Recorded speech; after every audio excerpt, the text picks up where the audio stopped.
আমি ছবিটা সম্পর্কে অনেকটাই জানি। আমার মনে হয় সন্তান প্রচুরভাবে মানুষের ভালো লাগবে এবং আমার মনে হয় ট্রেলার বেরোনোর পরেই একটা বড় শ্রেণীর বাঙালি যারা ছবি দেখেন হলে এসে তারা একটা ওই বলে না টিক মার্ক দিয়ে রেখেছে।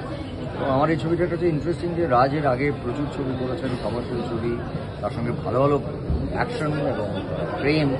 আমি রাজের সেই অর্থে যেটাকে আমরা বলি অ্যাবসলিউটলি ফ্যামিলি ফিল্ম, এখানে ট্রেলার দেখেই বোঝা যাচ্ছে গল্পের জায়গাটা কোথায় এবং ছবির 5 মিনিটের মধ্যে মানে টাইটেল শুরু হওয়ার আগেই বোঝা যাচ্ছে ইস্যুটা কী।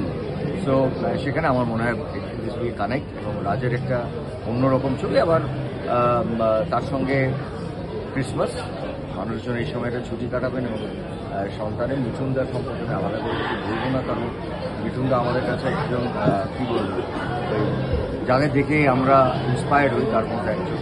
আমি মনে করি ভারতবর্ষের প্রথম শ্রেণীর 10 জন অভিনেতার মধ্যে মিঠুনদা আছে।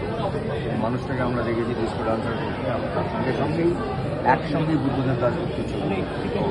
ইজ আ আউটস্ট্যান্ডিং অ্যাক্টর, যার কাছে আমরা অনেক টিপস নিই, আমরা অনেক কিছু শিখি। এই ছবিতে আমার বাকি 3 জনের খুব প্রিয়, ঋত্বিক আছে, শুভশ্রী আছে এবং অবশ্যই সোহিনী আছে। আমি দেখলাম, আমি আগে জানতাম না। এখানে একটা অভিনয়ের লড়াই হবে বলে আমার মনে হচ্ছে। আমি আজকে একটা বিশেষ কাজে বেরিয়ে যাচ্ছি, তবে আমি এই ছবিটা খুব শিগগিরই দেখব এবং আমি চাই এবং আমি জানি, আমার দৃঢ় বিশ্বাস, আমি চাইলে কিছু হবে না। আমার দৃঢ় বিশ্বাস যে বাঙালিরা রং করে আমাদের সবার নাম দেবে, আমাদের বাঙালিদের আমাদের সবাই মুখে দেখি একটুখানি দেখি।